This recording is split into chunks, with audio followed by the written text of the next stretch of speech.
Kamakailan lang ay inilatag sa final report ng Second Congressional Commission on Education or EDCOM 2 ang malalim at sistematikong pagsusuri sa kalagayan ng edukasyon sa bansa. Sa report ng EDCOM, nakasaad na sa loob ng maraming taon, tahimik na lumalalim ang krisis sa edukasyon sa bansa.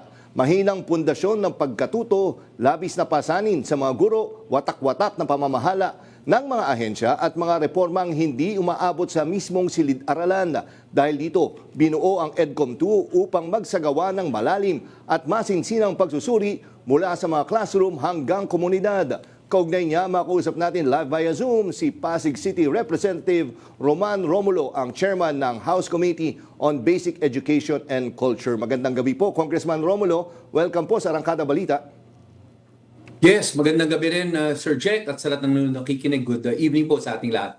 Yes, sir. Gano'n ho ba kalalim yung problema or krisis sa edukasyon sa bansa considering na tayo ay nagkaroon na ng K-12? Well, ang totoo po niya, nakikita naman po natin sa resulta ng mga assessment examinations, whether local o national, na yung pinaka-basic po, yung reading comprehension, meaning marunong magbasa at naiintindihan yung binabasa, ay medyo hindi masyadong magandang resulta. Kaya sabi nga natin, dahil dito, nag-identify ang EDCOM 2 ng mga 20 priority areas kung saan tingin natin ay dapat matutukan in the next 10 years para masigurado natin na ma-improve, matulungan po natin ang mag-aaral nating Pilipino.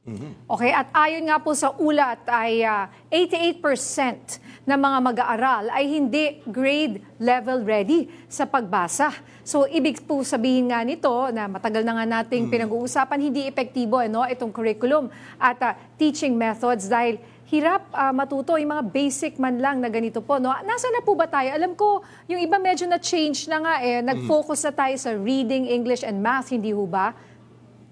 Tama po yan, Nina. Sa totoo, ay ang unang hakbang na ginawa ng Department of Education dahil rin naman sa suggestion ng EDCOM 2 at mga committee, ay dinigongest po natin yung curriculum. Kasi napansin po natin, nung unang in-implement yung K-12, napakaraming subjects at napakaraming competency. Sa totoo, naging mabigat po siya hindi lang sa estudyante, pero pati po sa ating mga teachers, mga guro. Kaya yun yung unang implementation po. Nakita natin example sa K-3, grades 1, 2, and 3. Dati, pag-apak mo ng grade 3, 9 subjects na po ang tinuturo sa isang mag-aaral. Pero ngayon po, nabawasan na yan.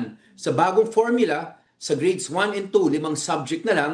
Sa grade 3, 6 dahil nagdadagdag tayo doon ng science. At lahat po yun nakatuon doon sa tinatawag na functional literacy. Ibig sabihin, marunong magbasa, naintindihan yung binabasa at math and science grade level readiness. And last question na lang siguro, Congressman, from here na iniksian nyo or mas makaunti na yung mga subjects, ano na po yung susunod na prioridad natin para nga mapababa itong sinasabi natin 88% na hindi marunong magbasa? Well, ang sinasabi ng EDCOM 2, dalawa yung priority areas. Yung una, ito na nga napag-usapan natin, yung K-3.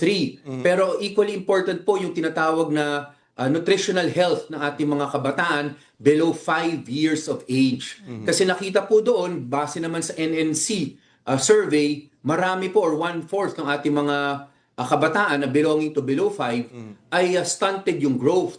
Ang sabi po ng mga dalubhasa, pag stunted ang growth, hindi lang po physical growth. Kasama na po dyan yung cognitive ability. Kahit lumiliit po at hindi na mare-recover yan. Kaya sinasabi natin, even yung below 5, kasama po yun sa priorities. Kailangan may nutritional health na mabigay po tayo sa mga below 5 years old. Alright. Maraming salamat, Congressman Roman Romulo, sa pagpapaunlak po sa amin ngayong gabi. Mabuhay po kayo. Thank you po. Salamat Have a po. good evening.